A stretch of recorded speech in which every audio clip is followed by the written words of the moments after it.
Bismillahirrahmanirrahim. Baik, ma'asyiral muslimin wal muslimat, ibu-ibu dan juga bapak sekalian yang dimuliakan Allah Subhanahu wa taala. Ayat yang sering kita dengar soal kematian adalah kullu nafsin dha'iqatul maut. Setiap jiwa itu pasti akan mengalami sebuah kematian. Tapi ada hadis dari Aisyah ummul mukminin radhiyallahu anha di mana Nabi sallallahu alaihi wasallam mengatakan mautul fujati rahatun lil mu'min wa akhdun asfan lil kafir. Kata Nabi SAW, kematian mendadak bagi seorang mukmin itu adalah tanda beristirahatnya dia dari kepenatan dunia. Tapi sebaliknya kematian mendadak bagi orang kafir, munafik, fajir, maka justru itu awal penyesalan dalam kehidupannya. Berarti di sini ada dua kelompok orang-orang yang mati mendadak itu kan. Kelompok yang pertama diuntungkan dengan kematian yang mendadak itu, dan mereka orang-orang yang beriman. Sebab dengan kematian mendadak dia sendiri tidak susah. Kita lihat orang-orang yang koma, kadang bukan hanya sehari dua hari itu, ada yang berbulan, ada yang bertahun baru kemudian meninggal. Dianya sendiri tersiksa, belum lagi menyiksa orang lain yang merawat dia. Yang tadinya yang merawat sehat, gara-gara merawat dia jadi sakit pula dia. Terkadang merawat mati duluan daripada yang dirawatnya. Dan itu sering terjadi. Artinya kalau seorang mukmin itu Allah pilihkan kematian seperti itu, maka itu sebuah keuntungan bagi dia, karena dia sendiri tidak merasakan sakit yang panjang dan orang lain pun tidak tersiksa dengan dia. Tapi kalau seandainya yang mati mendadak ini orang kafir, ataupun orang munafik, ataupun orang jahat, ataupun orang yang ahli maksiat, maka kematian mendadak itu tentunya penyesalan bagi dia. Kenapa? Karena tidak sempat didahului dengan tobat. Itu masalahnya. Al-Imam Al-Bukhari rahimahullahu ta'ala sampai beliau mengatakan sebuah syair yang sangat bagus sekali. Apa kata beliau? Ightanim fil faraghi fadla ruku'i fa'asa an yakuna mautuka baghtah kam sahihin ra'aitu min ghairi saqamin dhahabat nafsuhu sahihatu fallattatun. Kata beliau, manfaatkanlah di saat longgar keutamaan ruku dalam salat. Kemungkinan kematianmu akan datang secara tiba-tiba. Berapa banyak orang-orang yang sehat yang kau lihat tanpa ada sakit, tiba-tiba jiwanya yang sehat pergi dengan mendadak. Anehnya Imam Bukhari mengatakan seperti ini, lah Imam Bukhari sendiri mati dalam kondisi mendadak. Dia mengucapkan ucapan ini, dia pula meninggal mendadak. Dan tentunya seorang ulama yang kematiannya Allah pilih seperti itu sebuah husnul khatimah. Dikatakan tadi orang yang sudah persiapan sebelum kematiannya kemudian dia meninggal, berarti ini sebuah keuntungan, karena dia hendak berpindah dari satu tempat menuju tempat yang jauh lebih nikmat yang dia akan rasakan. Tapi sebaliknya orang-orang yang jahat justru dengan kematiannya memindahkan dia dari tempat yang senang di dunia ke tempat yang penuh dengan adab Allah Subhanahu wa taala di dalam kuburannya. Ma'asyiral muslimin wal muslimat rahimani wa rahimakumullah. Ada sebuah hadis dari Anas bin Malik radhiyallahu anhu di mana Nabi sallallahu alaihi wasallam mengatakan min iqtirabis saati an yural hilalu kibalan fayuqalu li lailataini an tuttakhadul masajid turuqan wa an yadhhara mautul fujati. Kata Nabi SAW, di antara dekatnya hari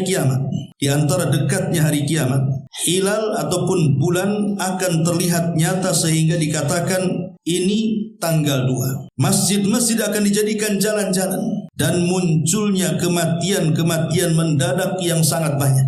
Jadi 14 abad yang silam Nabi SAW sudah mensabdakan kepada kita bahwa nanti di akhir zaman, seolah-olah Rasul ingin mengatakan seperti itu, akan banyak kematian mendadak di mana-mana. Dan zaman itu sudah ada hari ini. Zaman itu sudah ada hari ini, karena setiap hari kan kita melihat ada orang kecelakaan, tiba-tiba kemudian datang tsunami, kemudian membunuh banyak orang, datang gempa, datang angin puting beliung, datang musibah macam-macam yang orang itu tidak memprediksi akan kedatangannya. Tahu-tahu datang, rumahnya roboh, mati pula di situ.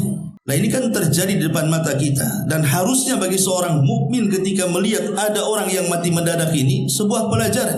Jangan-jangan saya seperti itu dan saya tidak persiapan untuk itu. Ma'asyiral muslimin wal muslimat rahimani wa rahimakumullah. Nabi SAW pernah berdoa seperti ini.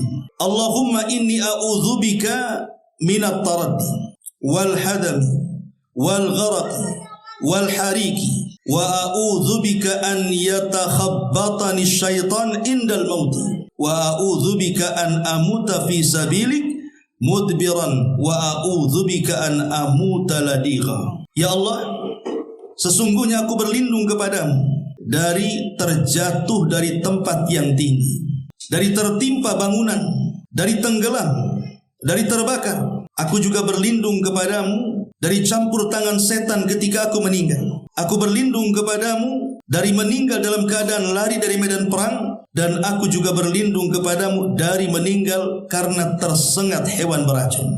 Ketika Nabi SAW berdoa seperti ini, karena memang doa yang dipanjatkan Rasul ini bicara soal kematian mendadak. Orang lagi kerja bangunan nih, tiba-tiba jatuh, kan nggak terpikir dia akan mati hari itu, atau mati kan itu. Orang-orang yang kebakaran rumahnya, dia tidak terpikir bahwa rumahnya akan kebakaran, tahu-tahu kebakaran. Rumah sebelah kebakaran, merembet pula ke rumah dia, mati pula dia terbakar di situ. Atau seorang nelayan yang mencari nafkah di lautan, dia tidak menyangka akan tenggelam gitu. Tahu-tahu kapalnya tengguling ombak, dia pun pula tenggelam di situ, mati pula mendadak. Jadi Nabi SAW berlindung dari perkara ini. Jangan sampai, maksudnya memang tidak ada doa khusus bahwa kita ini meminta agar tidak diwafatkan mendadak. Tapi secara isyarat dari Nabi SAW, jangan sampai kita ini diberikan kematian seperti itu. Walaupun tadi saya katakan di mukadimah, kematian seorang mukmin yang Allah pilihkan dengan cara mendadak itu adalah sebuah istirahat bagi dia. Baik. Lalu apa yang harus kita lakukan dengan fenomena seperti ini? Persiapan apa yang harus kita lakukan dengan banyaknya kematian mendadak di hadapan kita ini? Ma'asyiral muslimin yang dimuliakan Allah Subhanahu wa taala, ada 15 poin yang ingin saya sampaikan.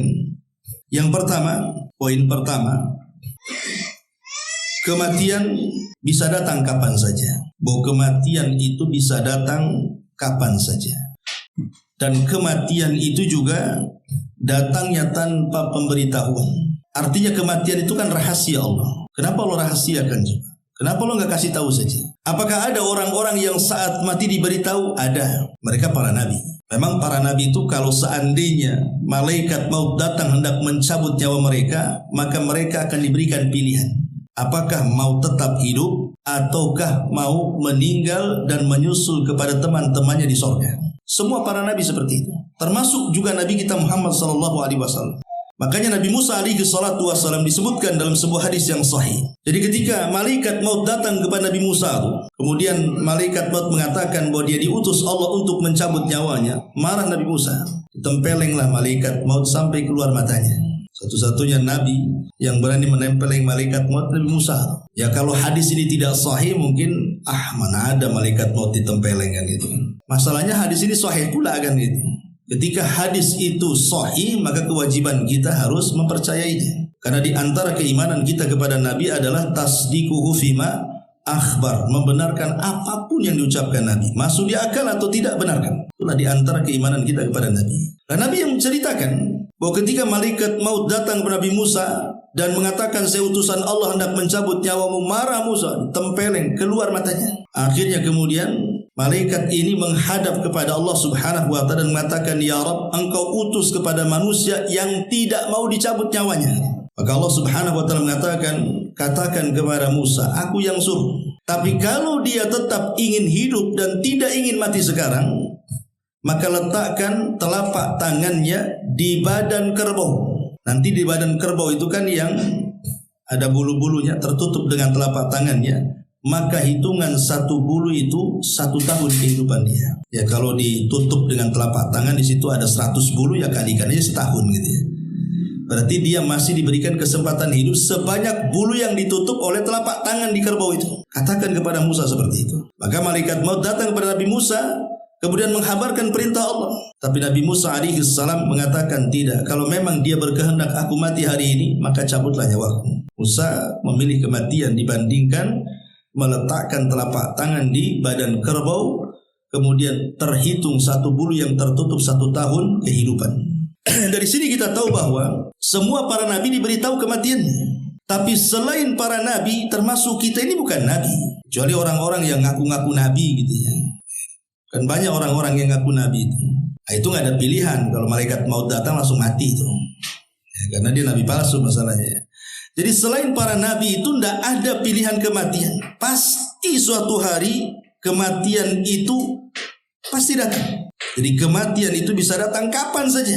Bahkan saya itu punya saudara, ketika sama suaminya dikerok malam-malam katanya masuk angin, ya, tiba-tiba tertidur, paginya sudah nggak ada. Nah, apa gara-gara dikerok dia mati? Kan bukan itu masalahnya kan. Memang sudah ditentukan hari itu dia harus mati. Dikerok atau tidak dikerok pasti dia mati. Memang sudah ajalnya gitu kan. Makanya jangan pernah menyesali sebab. Sebab kematian itu banyak, tapi kematian itu satu. Sebab kematian kan banyak, bisa ditabrak, bisa jatuh, bisa terbakar, bisa tenggelam. Sebab kematian itu banyak, tapi tetap saja namanya kematian itu satu, dicabut ruhnya mati dia.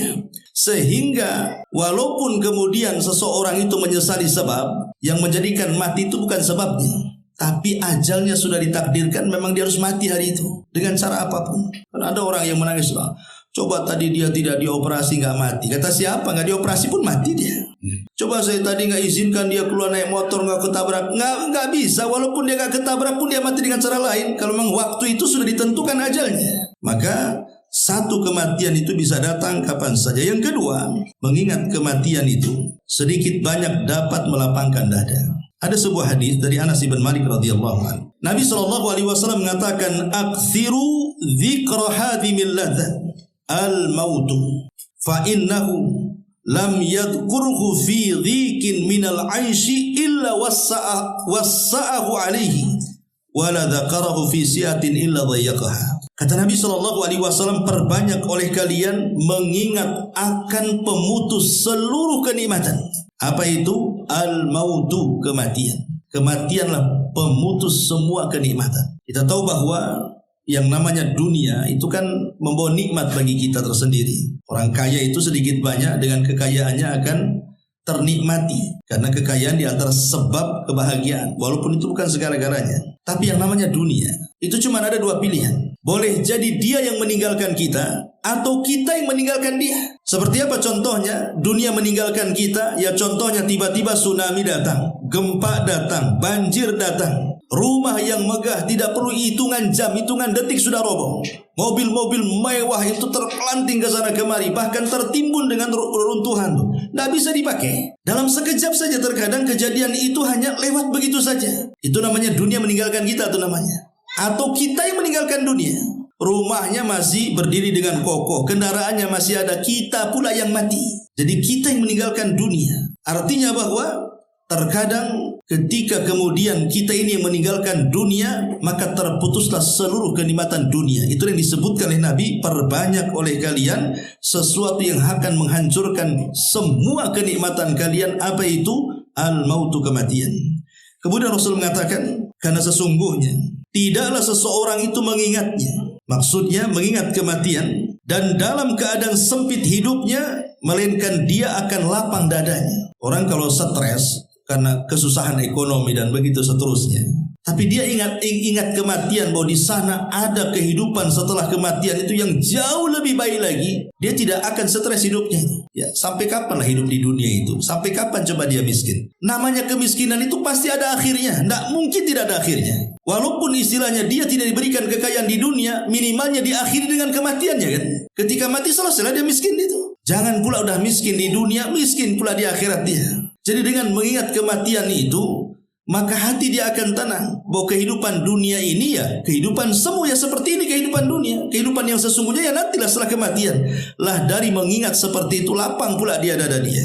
Kemudian Nabi SAW mengatakan, tapi ada juga yang mengingat kematian dalam keadaan lapang, menjadi sempit pula hati dia. Jadi ada dua kelompok di sini. Ada orang yang mengingat kematian yang tadinya sempit dadanya jadi lapang. Ada yang ketika mengingat kematian yang tadinya lapang dada jadi sempit pula dia. Orang-orang yang menginvestasikan seluruh kekayaannya di dunia, dia tidak pernah menginvestasikan kekayaannya untuk akhirat, atau amalannya, atau waktunya, atau tenaganya, atau apanya kan. Maka dia terpikir, kalau dia mati, apakah ini semua akan dibawa? Kan tidak, sempit dada dia. Tapi kalau seandainya dia betul-betul menginvestasikan tenaganya, waktunya, amalnya, hartanya untuk akhirat, sekalipun di dunia dia sempit karena kesusahan dan kefakirannya, tapi karena dia sudah ada persiapan di akhirat, kalau ingat mati itu jadi lapang jadinya. Itulah yang disabdakan Nabi SAW dari Ummul Mukminin Aisyah radhiyallahu anha, "Man ahabba liqa Allah, ahabballahu liqa'ah, wa man kariha liqa Allah, karihallahu liqa'ah." Siapa yang cinta berjumpa dengan Allah, maka Allah senang berjumpa dengan dia. Tapi siapa yang benci berjumpa dengan Allah, Allah pun tidak suka dengan dia. Apa maksud hadis ini? Orang kalau meninggal dalam posisi beriman, dan sebelum meninggalnya memang kekayaannya, semua kehidupannya, tenaganya dia serahkan untuk akhiratnya, maka dia akan senang berjumpa dengan Allah. Kenapa? Karena Allah sudah siapkan untuk dia penggantinya di surga. Kalau dia tidak pernah membelanjakan hidupnya untuk akhirat, dia belanjakan untuk dunia saja. Ketika meninggal dunia, dia tidak suka dengan kematiannya. Kenapa? Karena di akhirat nggak ada apa-apa bagi dia. Karena semua ditinggal di dunia kan. Maka dari sini mengingat kematian itu bisa melapangkan dada dan bisa menyempitkan dada. Kapan lapang dada? Ketika dia seorang mukmin. Kapan sempit dada? Ya ketika dia bukan seorang mukmin. Ini yang kedua. Yang ketiga, mengingat kematian itu menjadikan seorang mukmin semakin cerdas. Dalam sebuah hadis Nabi SAW mengatakan, "Al-kaisu man dana nafsahu wa amila lima ba'dal maut." Orang cerdas itu kata Rasul adalah orang yang ketika mengaca introspeksi diri. Apakah sudah banyak amalnya, atau hari ini lebih baik, atau hari ini apa yang sudah saya lakukan, hari ini ibadah apa yang sudah saya kerjakan. Dia terus introspeksi. Kemudian yang kedua kata Rasul, al-kayis itu mandana nafsah wa amila lima ba'dal maut, dan dia akan banyak beramal untuk bekal setelah kematiannya. Itulah orang cerdas. Kenapa dikatakan cerdas? Karena dia cerdas bahwa kehidupan ini bukan hanya di dunia saja. Ada kehidupan setelah kematian. Makanya dia cerdas karena kehidupan ini akan panjang. Setelah kematian itu kan safarnya akan lama tuh. Bayangkan orang masuk kubur. Di situ ada peristiwa-peristiwa macam-macam kan di kubur itu, mulai dari himpitan kuburan, fitnah kubur, nikmat kubur, azab kubur, macam-macam tuh. Belum lagi nanti menghadapi kiamat besar. Nanti di padang mahsyar dengan berbagai macam peristiwanya kan, dari hisabnya, dari mizannya, dari suhufnya, macam-macam sampai ke titiannya, sampai ke kontorohnya, sampai ke depan surganya. Itu kan perjalanan panjang itu. Kalau orang yang cerdas setelah kematian itu akan mengalami perjalanan panjang, pasti dia akan mempersiapkan bekalnya tuh. Sama lah kita juga di dunia, kalau safar kan pasti bawa bekal. Nah mungkin nggak bawa bekal kan. Jangankan safar jauh-jauh, ke Barelang saja bawa bekal. Ke Barelang lo bawa bekal tuh. Kadang-kadang bekalnya lebih banyak daripada ke Bandung pula.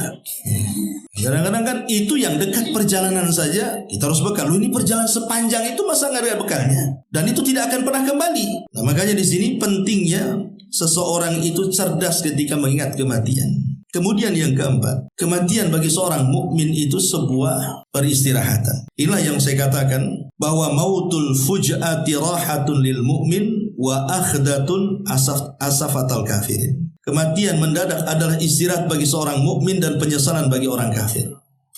Di zaman Rasul ada jenazah yang lewat. Kemudian Nabi SAW mengatakan mustarih wa mustarahu minhu. Mustarih wa mustarahu minhu. Kata Nabi SAW, ada orang-orang yang beristirahat saat kematiannya. Ada orang-orang yang orang lain beristirahat karena kematiannya. Jadi ada orang-orang yang beristirahat karena kematiannya. Ada orang-orang yang beristirahat karena kematian orang lain. Sahabat bertanya, apa mustari dan apa mustarah? Maka Rasul mengatakan, adapun mustari itulah kematian seorang mukmin. Bagi dia istirahat dari kepenatan dunia. Dunia ini kan penat ikhwan, mesti ada masalah saja, kayaknya nggak berhenti. Setelah selesai masalah ini datang pula masalah yang lain. Selesai masalah ini datang pula masalah yang lain. Terkadang masalah datang ada sebab, itu ada masalah aja. Itulah dunia. Makanya dunia itu tidak lepas daripada senang, susah, tertawa, sedih, sempit, lapang. Itulah dunia. Ya. Tapi dengan kematian seorang mukmin itu tidak ada semuanya. Karena dia akan beralih kepada nikmat kuburan. Dan nikmat kubur lebih nikmat dibandingkan semua nikmat di dunia. Tapi kalau mustarah minhu, maka Rasul mengatakan bukan dia yang beristirahat, orang lain yang beristirahat. Syukurlah dia mati. Alhamdulillah dia mati. Kenapa dari kemarin aja nggak mati? Karena ada orang yang karena kejahatannya jadi jengkel orang kan. Dari kemarin saya doakan tak mati-mati, sekarang sudah mati, alhamdulillah. Nah, karena ada orang yang kematiannya itu membuat orang senang. Ya karena kejahatan dia, sehingga semua mendoakan dia lebih baik mati daripada hidup.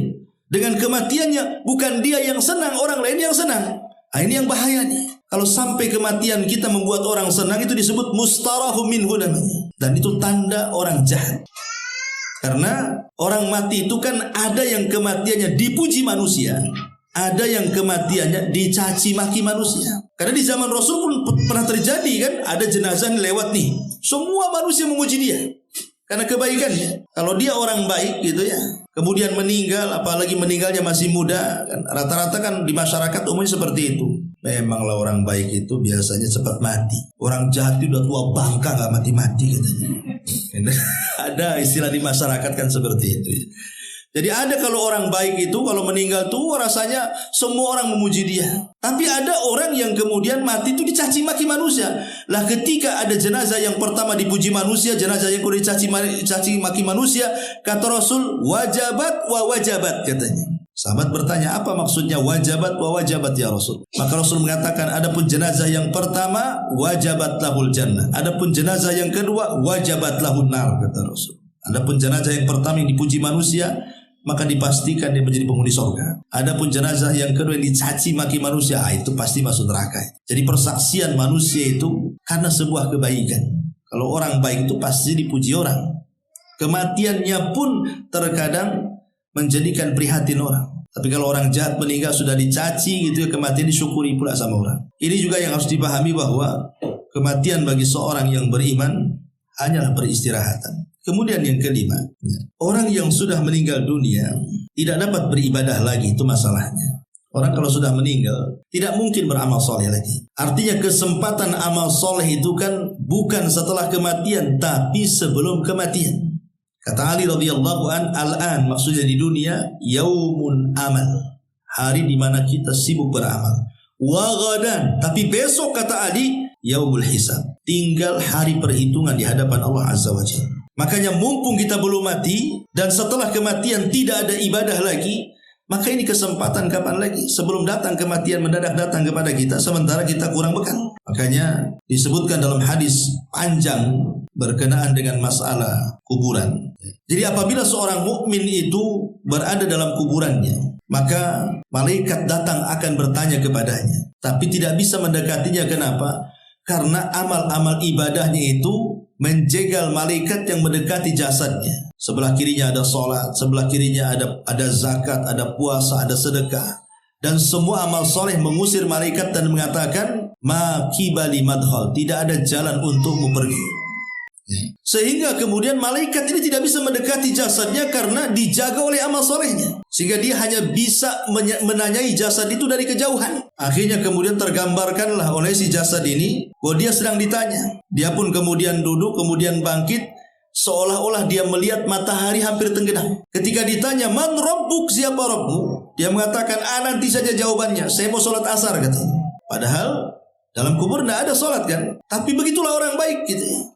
Wa man nabiyuk, siapa nabimu? Nanti dulu, saya belum sholat katanya. Ketika ditanya apa agamamu? Nanti, saya belum sholat. Kata malaikat ini, ya nanti kau akan sholat, tapi jawab dulu. Nah, gitu kan. Akhirnya dia dengan cepat menjawab, oh itulah Allah Tuhanku, Muhammad Nabiku, Islam agamaku. Dengan cepat dia menjawab. Ketika dia selesai menjawab, Allah berfirman dari atas, ang sadaqa abdi, hambaku telah benar, bukakan pintu sorga, masukkan kenikmatannya ke dalam kuburannya. Ini orang mukmin ini di kuburan aja masih sempat-sempat mau sholat dia. Sebenarnya kan ya. Makanya Nabi SAW pernah lewat di sebuah kuburan dan mengatakan, kalau kalian tahu apa yang terjadi dalam kubur, 2 rakaat yang mereka lakukan dan 2 rakaat sunnah itu lebih baik daripada dunia dan isinya. Kalau mereka bisa melakukannya dalam kubur, tapi kan tidak bisa. Dan percuma juga, jangan lagi cerita dalam kubur, nyawa di tenggorokan saja, ibadah seseorang percuma karena tobatnya pun ditolak. Kata Nabi SAW, innallaha yaqbalu taubata abdin malam yughargir. Allah itu masih menerima tobatnya seorang hamba sebelum nyawa ada di sini. Sebab kalau sudah nyawa di tenggorokan itu, jarang yang selamat, pasti dia mati. Dari sini Allah mengatakan hatta idza balagatit taraqi wakila man raq. Ketika nyawa sudah di tenggorokan, siapa yang bisa meruqyah dia, mengembalikan ruhnya ke dalam jasadnya? Tidak bisa, pasti mati. Ya, ini yang kelima. Yang keenam, hanya amal soleh yang akan dibawa kepada kematian. Terkadang manusia tidak berpikir bahwa dunia itu akan meninggalkan dia atau kita yang meninggalkan dunia. Tapi tidak dengan amal soleh. Amal soleh itu akan menyertai kita sampai ke liang lahat. Makanya kalau seorang itu meninggal, ikhwan, pasti akan meninggalkan dua perkara. Pertama keluarganya, yang kedua hartanya. Dua-duanya tidak akan dibawa. Lalu apa yang dibawa? Yang dibawa ya amalan soleh yang melekat di badannya. Itulah yang dibawa. Adapun hartanya, dengan sebab kematiannya saja, belum lagi dia dikubur, itu sudah berpindah tangan kepada ahli warisnya. Ahli waris itu meninggal, ketika melihat meninggal yang punya harta itu menangis sehari saja. Sehari aja dia nangis, kayaknya kehilangan. Nanti 2 hari udah sibuk tuh cari sertifikat rumah tuh. Ya, sibuk di mana diletak, di mana notarisnya, di mana. Dan sibuk dengan warisannya kan. Itu kalau cerita harta. Semata-mata ruh kita keluar sudah berpindah tangan. Oke lah, kita cerita keluarga. Keluarga sampai kapan dan sampai mana menemani kita kan? Paling sampai kuburan saja. Kalau sudah sampai kuburan, kemudian mereka ikut nguburkan, selesai kemudian mayat diletakkan, mereka pun pulang. Dan orang yang ada di kuburan masih sempatlah mendengar suara terompahnya itu. Keluarga yang meninggalkan masih dengar dia sampai keluar kuburan. Kalau sudah tidak terdengar suara terompah, siapa yang ditunggu dia? Mungkar nakir lagi sudah. Dari sini kata Nabi SAW bahwa seorang yang meninggal itu akan diikuti oleh 3 perkara. Hartanya, keluarganya, amalannya. Yang 2 pulang, yang 1 masuk kuburan. Maksudnya yang 2 pulang itu harta dan keluarganya, yang masuk itu hanya amalannya. Idza mata ibnu Adam in qata amaluhu illa min 3, sadaqatin jariyah aw ilmin yuntafa'u bihi aw waladin salihin yad'u lahu. Apabila anak Adam meninggal dunia, tidak ada yang bermanfaat bagi dia kecuali ilmu yang bermanfaat, sedekah yang mengalir, atau anak yang soleh yang mendoakan orang tuanya. Ini yang ke-6. Yang ke-7, husnudzan billahi indal mauti. Berusaha berhusnudzon kepada Allah meskipun dalam kondisi sakaratul maut.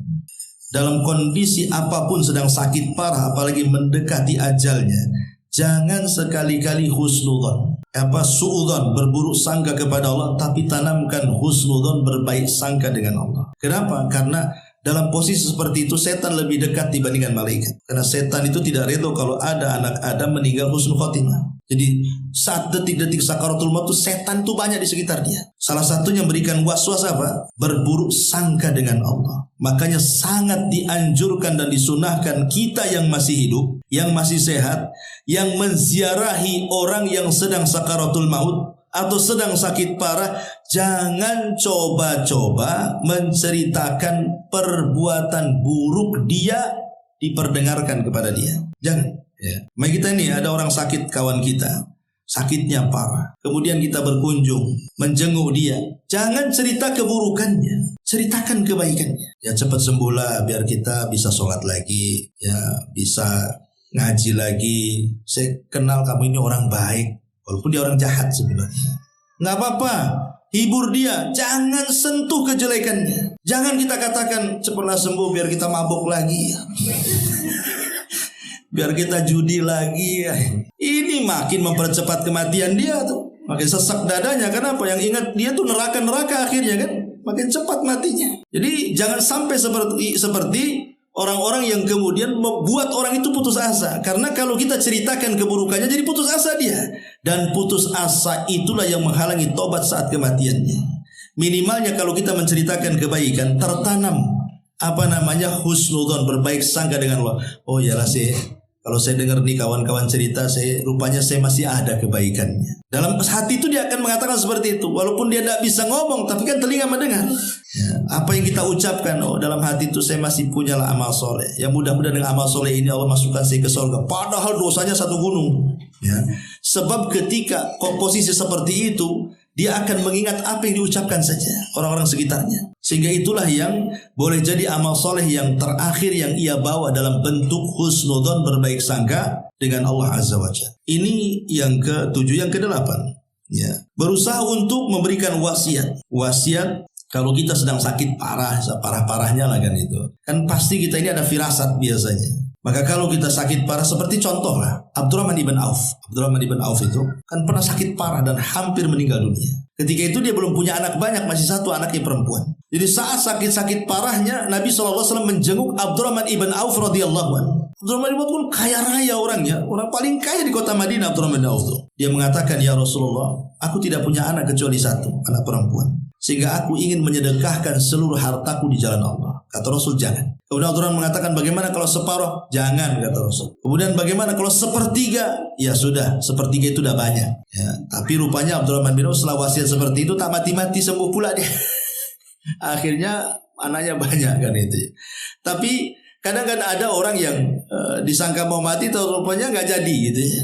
Hidup saya pernah juga dulu waktu di pulau itu, ada orang udah dihabarkan mau meninggal orang itu. Wah, keluarganya nangis-nangis. Sampai anaknya itu guling-guling tuh. Guling-guling di lantai. Sangka mati bapaknya. Jadi sampai kemudian dipegangi orang banyak, dimasukkan ke kamar gitu. Rupanya tak jadi mati orangnya. Nah, kan kadang-kadang disangka mati atau tak mati kan itu. Artinya ada kejadian-kejadian seperti itu. Lah kalau kita ini sudah merasakan dekat-dekat ajal, kita itu berwasiat. Dan tidak ada wasiat yang paling agung melebihi wasiat takwa. Ya, harta juga perlu berwasiat harta. Tapi lebih daripada itu wasiat agama. Makanya lihat wasiat-wasiat Luqmanul Hakim dalam Quran. Wasiat-wasiatnya Nabi Yakub, Nabi Ayub, Nabi Ibrahim. Itu kan disebutkan dalam Quran itu. Wa wassa biha Ibrahim baniya wa Yaqub gitu ya. Ma ta'buduna min ba'di qalu na'budu ilahaka wa ilaha abaika Ibrahim sampai akhir ayat. Itu menunjukkan wasiat-wasiat teragung adalah wasiat takwa. Jadi kalau kita ini ingin berwasiat, wasiatlah dengan ketakwaan. Dahulu Umar bin Abdul Aziz saat detik wafatnya, ada seseorang bertanya kepada Umar bin Abdul Aziz dan mengatakan, ya Amirul Mukminin, berwasiatlah untukku, untuk anak-anakmu, anak kamu masih kecil, biar hartanya itu terbagi kepada mereka. Tapi Umar bin Abdul Aziz mengatakan, tidak, aku tidak akan berwasiat soal harta. Lah kenapa, anak-anak masih kecil katanya. Kata Umar bin Abdul Aziz, aku hanya ingin mewasiati mereka dengan takwa. Kemudian dia berikan alasan, kalau aku berwasiat dengan harta dan tidak berwasiat dengan takwa, kemudian harta ini dipergunakan untuk maksiat oleh anak-anakku, itu sama saja aku menolong mereka di atas kemaksiatan dengan harta warisanku. Tapi kalau aku berwasiat kepada mereka dengan takwa, maka walaupun mereka tidak punya harta, pasti dengan takwa itu akan mendatangkan harta kepada mereka. Kemudian dia membacakan ayat, wa man yattaqillaha yaj'al lahu makhraja wa yarzuqhu min haitsu la yahtasib. Siapa yang bertakwa kepada Allah, pasti Allah akan carikan jalan keluarnya dan Allah berikan rizki dari arah yang tidak disangka-sangka. Jadi wasiat yang terbaik adalah wasiat takwa. Ya, umpamanya kalau memang enggak bisa dengan lisan, kan bisa dengan tulisan. Minta pena tulisnya. Karena wasiat ini terkadang lebih merubah keturunan dibandingkan nasihat. Ada orang yang sewaktu orang tuanya masih hidup, wah jahatnya, naudzubillah. Tapi ketika orang tuanya sudah meninggal, tetapi meninggalkan wasiat, minta anak-anaknya supaya baik, itu kadang-kadang anaknya jadi baik itu. Karena wasiat orang tua, saya nggak boleh gini, nggak boleh gini, kan itu. Kan kadang-kadang seperti itu, wasiat bisa merubah orang tuh. Karena ada istilah kalau nggak dilaksanakan nanti kualat gitu. Nah, makanya ada anak-anak itu yang berubah gara-gara wasiat. Nah, kenapa kemudian wasiat itu penting menjelang kematian? Ini yang ke-9. Yang ke-8. Yang ke-9, selalu melakukan amal ibadah, istiqomah dalam melakukan ibadah sebelum kematian menjemput kita. Istiqomah dalam ibadah. Begini ya, Allah Subhanahu wa ta'ala berfirman, fa amma man a'ta wattaqa wa saddaqa bil husna fasanuyassiruhu lil yusra wa amma man bakhila wastaghna wa kadzdzaba bil husna fasanuyassiruhu lil usra. Di sini ada dua kata. Yang pertama fasanuyassiruhu lil yusra, dan yang kedua fasanuyassiruhu lil usra. Kami akan mudahkan jalan dia yang sudah mudah. Kami akan sulitkan jalan dia yang sudah sulit. Apa makna dua ayat ini? Para ulama tafsir ketika memberikan catatan kepada dua ayat ini, mereka mengatakan begini. Sebuah amal soleh itu pasti akan melahirkan amal soleh yang lainnya. Sebuah kebaikan itu pasti ada turunannya. Sebagaimana dosa juga pasti ada turunannya. Makanya kenapa Nabi SAW itu sampai berdoa sebelum salam dalam tasyahud kan, dalam tasyahud akhir, biasanya Rasul kan membaca tahiyat, membaca syahadat, membaca sholawat, kemudian membaca 4 perlindungan. Baru sebelum salam membaca Allahumma inni a'udzubika minal ma'tham wal maghrab. Ya Allah, aku berlindung kepadamu dari perbuatan dosa dan dari terlilitnya hutang. Jadi Aisyah ini bertanya, atau yang lain bertanya, ya Rasulullah, apa Anda punya hutang? Sehingga setiap sholatmu kau mengatakan seperti itu. Kata Nabi SAW, tidak. Akan tetapi, kata Rasul, kalau orang sudah hutang itu, idza haddatsa kadzab wa idza wa'ada akhlaf. Kalau ngomong pasti dusta, kalau janji pasti khianat. Orang yang berhutang itu, kalau dia bicara pasti dia dusta, kalau dia janji pasti dia khianat. Aku aja lah. Kan gitu orang yang hutang. Kapan bayar? Besok. Besok datang, mana katanya mau bayar? Lusa lah. Kan itu udah dusta tuh. Awalnya kan begitu, dusta dulu tuh. Ada duitnya ada sebenarnya, dibilang ada duit. Ya sudah gini, saya janji minggu depan saya bayar. Minggu depan tak pun dia kasih bayar kan. Itulah dosa. Dosa itu biasanya akan ada turunannya tuh. Awalnya cari alasan, cari alibi, kemudian berdusta, kemudian khianat, kemudian dia pula yang lebih kejam dari yang ngutangi. Sebelum datang yang nagih itu dia sudah pasang muka marah-marah tuh. Harusnya yang marah itu yang minjemin duit kan. Ini yang ngutang yang marah. Jadi dosa itu melahirkan dosa yang lainnya. Lah amal soleh juga sama. Amal soleh itu melahirkan yang lainnya. Orang kalau sudah terbiasa dengan puasa, anggaplah puasa 3 hari dalam sebulan. Udah terbiasa itu ayamul bid 13, 14, 15. Begitu udah bertahun-tahun. Kalau dia kemudian menambah puasa jadi Senin Kemis, akan bisa. Kenapa? Terbiasa lapar. Dia bisa menambah dengan Senin Kemisnya. Kalau dia sudah terbiasa dengan Senin Kemis, kemudian ingin membiasakan puasa Daud, pasti dia bisa. Kenapa? Karena sudah terbiasa lapar 3 hari dalam sebulan, tambah lagi Senin Kemis tiap pekannya. Kalau melakukan puasa Daud, pasti dia bisa. Dan dustakan orang yang mengatakan, saya sekarang puasa Daud, Senin Kemis saja enggak kan itu. Puasa Yaumul Bid enggak, tahu-tahu puasa Daud pula kan gitu. Itu dipertanyakan itu. Karena yang ringan-ringan saja dia enggak pernah mengerjakannya. Sama dengan orang yang biasa duha, salat duha ya. Kemudian dia jaga salat qobliyah, ba'diyah, rawatib atau nafilah di siang hari. Kalau dia ingin melakukan salat malam itu mungkin bagi dia. Kenapa? Karena dia bisa dan terbiasa melaksanakan sunnah di siang hari. Jadi kalau dia ingin melaksanakan sunnah di malam hari, mungkin bagi dia. Karena ada kebiasaan salat. Tapi ini tidak pernah salat di siang hari, ngaku pula ahli tahajud. Semana ceritanya? Ya, siang-siang bolong saja yang tidak susah bangun dia nggak salat. Kok cerita malam pula yang dingin, yang susah bangun dia mengatakan ahli tahajud? Apa enggak dusta ucapannya tuh? Jadi yang namanya amal soleh itu pasti ada turunannya. Kalau orang sudah terbiasa amal soleh, pasti akan melahirkan amal yang soleh yang lain. Itulah yang Allah katakan fasanu yassiru lil yusra. Dia sudah mudah melakukan amal soleh, Allah mudahkan jalannya ke sorga, sehingga dia ditutup dengan amal yang terakhir yang ia kerjakan. Sama dengan dosa. Kalau orang terbiasa maksiat, maka Allah tutup juga seperti itu tuh. Makanya ada istilah orang pikun, kalau dia ngomong itu disesuaikan dengan kebiasaan sebelum pikunnya. Orang mati juga sama, dia tidak diwafatkan kecuali sebagaimana kebiasaan sebelum wafatnya. Lihat orang pikun itu, kalau dia ngomong jorok, ya ngomong jorok itu karena sebelum pikunnya suka ngomong jorok. Kan ada orang yang kalau kagetan itu ya, tak kesandung, pokoknya kagetan lah. Latah gitu ya. Itu aneh-aneh tuh jeritannya itu. Kadang-kadang ngomongnya macam-macam. Ya kalau masih cangkrik masih bagus lah kan. Tapi kadang-kadang lebih daripada itu tuh. Kadang-kadang joro-joro keluarnya kan.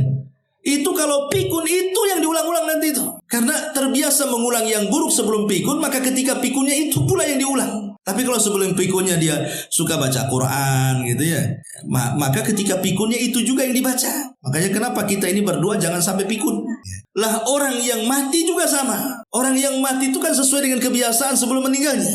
Makanya ada orang yang meninggal itu karena dia suka mabuk, maka Allah buat mati ketika dia mabuk. Orang tukang judi, maka Allah akan buat mati ketika dia judi. Orang suka berzina, Allah akan buat mati ketika berzina, kalau dia tidak bertobat. Memang begitu ya, hadis Nabi SAW mengatakan seperti itu. Orang mati itu akan disesuaikan dengan kebiasaan sebelum kematiannya. Kalau dia ahli ibadah, ahli sholat, ahli sujud, maka Allah akan buat mati seperti itu. Kalau dia ahli maksiat, ahli mungkar, maka dia pun akan diberikan kematian seperti itu. Maka ingat bahwa selalulah melakukan amal saleh sebelum kematian. Kemudian yang nomor 10, mengingat kematian ini akan mengingatkan 3 hal. Disebutkan dalam sebuah perkataan ulama, Man aktsara dzikral mauti akrama bisanathin. Barang siapa yang banyak mengingat kematian, maka dia akan dimuliakan dengan 3 perkara. Siapa yang mengingat kematian, maka dia akan dimuliakan dengan 3 perkara. Pertama, ta'jilut taubati, maka dia akan bersegera bertobat. Yang kedua, qana'atul qalbi, maka hatinya akan puas hati dengan kondisinya. Kemudian yang ketiga, wa nasyatul ibadati, maka dia pun akan semangat ibadah. Jadi orang kalau ingat mati, pasti satu, segera tobat. Yang kedua, merasa cukup ataupun qanaah. Yang ketiga, rajin dia ibadah. Tapi sebaliknya, wa man nasyal mauta uqiba bisalathin. Barang siapa yang lupa dengan mengingat kematian, dia diadab dengan 3 perkara. Taswifut taubati, lagunya nanti-nanti kalau disuruh tobat tuh. Kapan lu tobat? Nanti. Nunggu haji katanya. Habis haji tak tobat juga. Kapan mau tobat? Katanya habis haji. Yalah, nunggu haji kedua katanya. Haji kedua, ketiga tak tobat juga mati akhirnya. Nah, ini satu. Yang kedua, wa tarkur ridha bil kafaf. Tidak ridha dengan keadaan, tidak ridha dengan pemberian Allah. Selalu menesu atau selama ngeluh dan begitu seterusnya. Kemudian wat takasul fil ibadah, dia pun malas ibadah. Karena nggak ingat mati, ya malaslah ibadah dia. Lihat bagaimana manfaat mengingat kematian itu. Pertama, akan segera tobat. Yang kedua, qanaah dia. Qanaah itu apa? Qanaah itu artinya redha dengan pemberian Allah Subhanahu wa taala. Dan ingat bahwa qanaah itu adalah surganya dunia. Orang kalau bisa qanaah, itulah surganya dunia. Kata Imam Ibnul Qayyim rahimahullahu taala, ar-ridha jannatud dunya. Redha itu surganya dunia. Dan di balik qanaah itu karena ada redha. Ya. Redha dengan penyakitnya, redha dengan ujiannya, redha dengan kefakirannya, redha dengan pasangannya, redha dengan keluarganya, redha dengan apapun kondisinya. Kalau semua redha, itulah surganya dunia. Karena hanya orang yang redha dan qanaah itu yang tidak pernah rungsep hidupnya. Pasti tenang aja hidupnya itu. Mau kondisi apapun dia akan senyum, tertawa. Karena nggak ada beban. Biasanya yang tidak redha itulah yang kadang-kadang nyusahin hidup tuh. Karena orang yang tidak redha itu sama dengan orang hasad. Seolah-olah kita mengatakan, kenapa Allah kasih dia, kenapa Allah tidak kasih saya? Kenapa Allah kasih dia berhasil, kenapa saya tidak? Kenapa anak orang seperti ini, kenapa anak saya tidak? Seolah-olah protes dengan takdir. Nah, itulah namanya orang gak qanaah tuh. Sama dengan orang hasad. Nah, itu yang gak buat tenang jadinya. Nah, itu gara-gara tidak ingat mati. Ya, kemudian juga yang terakhir, nasyatul ibadah. Pasti orang yang ingat mati itu pasti akan semangat ibadahnya. Kemudian yang ke-11, dilarang untuk berangan-angan kematian. Tidak boleh seseorang itu berangan-angan dengan kematian. Dalam kondisi apa? Sampai pun dalam sakit parah sekalipun. Tidak boleh seseorang itu mengingat kematian. Makanya nanti di akhir zaman kata Rasul, sampai ada orang berdiri di depan kuburan, dia mengatakan, duhai kiranya aku yang di dalam, kau yang di luar, katanya. Nanti di akhir zaman ada yang mengatakan seperti itu. Karena apa? Sudah penat dengan kehidupan dunia, akhirnya ingin mati daripada hidup. Dan di zamannya sudah sekarang kita lihat kan, subhanallah coba. Terakhir ada orang yang kena kasus pinjol. Itu kan banyak tuh. Mengakhiri dirinya, mengakhiri nyawanya gara-gara pinjol. Pinjaman online itu orang akhirnya bunuh diri coba, gak bisa bayar. Dan itu rata-rata kan orang-orang yang menengah ke bawah tuh, yang kadang-kadang pendek cara berpikirnya, mengakhiri dikiranya selesai urusan hutang piutang di dunia, dia tidak tahu bahwa hutang piutang di akhirat lebih berat lagi tuh. Jadi mengakhiri hidup itu bukan menyelesaikan segalanya. Kalau seorang mukmin ya mengakhiri hidup dengan cara kematian mendadak, baik bagi dia. Tapi kalau artinya mengakhiri hidup dengan cara bunuh diri dan yang lainnya, ini azab bagi dia. Bahkan orang yang bunuh diri itu dilamakan di nerakanya loh. Bukan seperti orang biasa orang bunuh diri itu. Dia masuk neraka lama di nerakanya. Berdasarkan hadis Nabi SAW. Jadi bahwa yang harus dipahami, jangan berangan-angan kematian. Karena di zaman Rasul punya paman namanya Abbas ibn Abdul Muthalib. Pernah sakit parah. Dan hampir dengan sakitnya itu mendekati ajalnya. Jadi Abbas ini paman Rasul SAW mengatakan, berdoa kepada Allah bahwa dia ingin meninggal daripada hidup. Maka Rasul menasihati pamannya dan mengatakan, ya Abbas, la tatamanna al-maut. Jangan engkau berangan-angan kematian. Kemudian Rasul mengatakan 2 kata. Sebab kalau engkau baik, kemudian Allah sembuhkan penyakitmu, engkau bisa menambah amalanmu. Atau kalau kau jahat, ada kesempatanlah untuk bertobat. Makanya jangan berangan-angan dengan kematian. Tetapi Rasul memberikan solusi, wa in kana walabud. Kalau memang harus, memang sudah nggak tahan nih, penyakitnya sudah bertahun-tahun, kasihan yang merawat dia. Kalaupun harus mengucapkan kalimat ingin mati, katakan kepada Allah Subhanahu wa taala, kata Rasul, ya Allah, wafatkan aku jika kematianku lebih baik, tapi sehatkan aku jika kehidupanku lebih baik. Berdoa seperti itu boleh. Tapi kalau berangan-angan ingin kematian ya tak boleh kan. Ini juga yang ke-11. Yang ke-12, amal orang yang telah meninggal dunia maka akan ditampakkan sesuai dengan perbuatannya di dunia. Amal orang yang telah meninggal ditampakkan perbuatannya. Jadi ketika Allah Subhanahu wa taala berfirman, "Fakashafna anka ghita'akal yaum." Maka pada hari kami singkap penutup kegaiban pada dirimu. Sebagian ulama tafsir mengatakan bahwa ayat ini bicara tentang sakaratul maut. Jadi saat orang sakaratul maut itu dia akan diperlihatkan perkara-perkara gaib yang saat dia sehat dia tidak bisa melihatnya. Seperti melihat malakul maut, melihat catatan amal. Itu diperlihatkan walaupun sekejap tuh. Jadi saat orang-orang detik sakaratul maut itu, malaikat maut ditampakkan kepada dia. Dan rusulul maut juga ditampakkan, termasuk catatannya. Catatan amal itu diperlihatkan tuh, walaupun sesaat gitu kan. Makanya dari sini kita lihat banyak ekspresi kematian itu ketika kita lihat di kehidupan nyata. Ada orang meninggal dia senyum, ada orang meninggal dibaca la ilaha illallah, ada orang meninggal dibaca Quran, ada orang meninggal tiba-tiba kemudian dia pun mengeluarkan kalimat-kalimat zikir, ya. Tapi ada sebaliknya orang yang meninggal justru dia menyebut-nyebut kemaksiatan. Seperti yang terjadi, ada seorang syekh bercerita. Jadi ada anak, hobinya ya mungkin karena sudah terkena pergaulan bebas, narkoba apa semua, sampai berzina entah dengan berapa puluh wanita pelacur. Jadi saat kematiannya, ketika ditalkin, wahai fulan, katakan la ilaha illallah, tidak mau dia mengucapkan kalimat itu, malah disebutkan satu persatu wanita yang dizinahinya sampai yang terakhir baru dia mati. Coba ditampakkan aibnya coba. Ya, selama dia hidup, orang tidak tahu dia pezina kan. Ketika sakaratul maut ditampakkan aibnya oleh Allah, disebutkan satu-satu tuh namanya sampai yang terakhir yang dizinahinya baru dia mati. Naudzubillah. Ini jangan sampai seperti itu. Harusnya orang membicarakan kebaikan dengan kematiannya, akhirnya membicarakan keburukan gara-gara kematiannya kan. Nah, ini juga yang harus dipahami bahwa amal orang yang telah meninggal itu akan ditempatkan sesuai perbuatannya juga di dunia. Kemudian juga keinginan orang soleh itu untuk disegerakan dikuburkan saat menjelang kematiannya kan. Ada hadis yang mengatakan orang-orang baik itu kalau di atas keranda.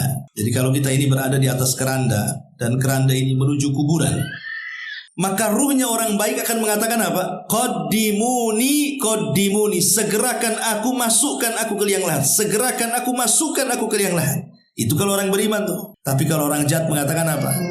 Oh, bawa kemana aku katanya. Ila aina tadhhabun, kemana kau pergi katanya. Mau dibawa kemana aku katanya. Itu kalau orang jahat, dia tidak tahu kalau dia dimasukkan ke liang lahat tuh. Dari sini kita tahu bahwa amal soleh itu penting dalam kehidupan. Karena jiwa seorang mukmin itu justru dia akan ingin disegerakan. Makanya dilarang kalau ada orang yang meninggal jasadnya lama-lama dalam rumah. Gak boleh. Kalau sudah meninggal segerakan, fardu kifayahkan, mandikan, kafankan, kuburkan. Itu lebih baik. Tapi kan Ustaz, nunggulah anaknya masih belum datang, masih jauh, masih di Medan, masih di Jawa, masih di Padang, tunggulah katanya. Besok dia baru datang. Akhirnya diinapkan pula tu jasad satu malam. Sekarang pertanyaannya, kalau dia datang, manfaat gak kepada orang mati? Kan gak manfaat juga lah. Apa manfaatnya? Apa dia mau ngasih duit supaya tiket ke kuburan gitu? Gak mungkin juga kan itu. Gak ada manfaatnya dia. Kedatangan dia loh gak ada manfaatnya bagi si mayat, tapi merugikan bagi si mayat. Kenapa? Karena Rasul mengatakan asri'u bil janazati wa intaku solihatan fa khairun tuqaddimunahu wa intaku sayyi'atan fa syarrun tada'una fi riqabikum, kata Rasul. Segerakan jenazah, difardu kifayakan. Sebab kalau dia baik itu kebaikan yang didahulukan kepada orang soleh. Tapi kalau ia jahat sama kalian dengan meletakkan keburukan di rumah kalian. Maka segerakan. Kalau sudah dikuburkan ya sudahlah. Kalau memang anaknya besok baru datang ya ziarah ke kuburan. Nah, selesai. Kenapa jasadnya kemudian dibiarkan? Nah, ini juga sebuah kesalahan di masyarakat. Jadi segerakan dalam penguburan itu.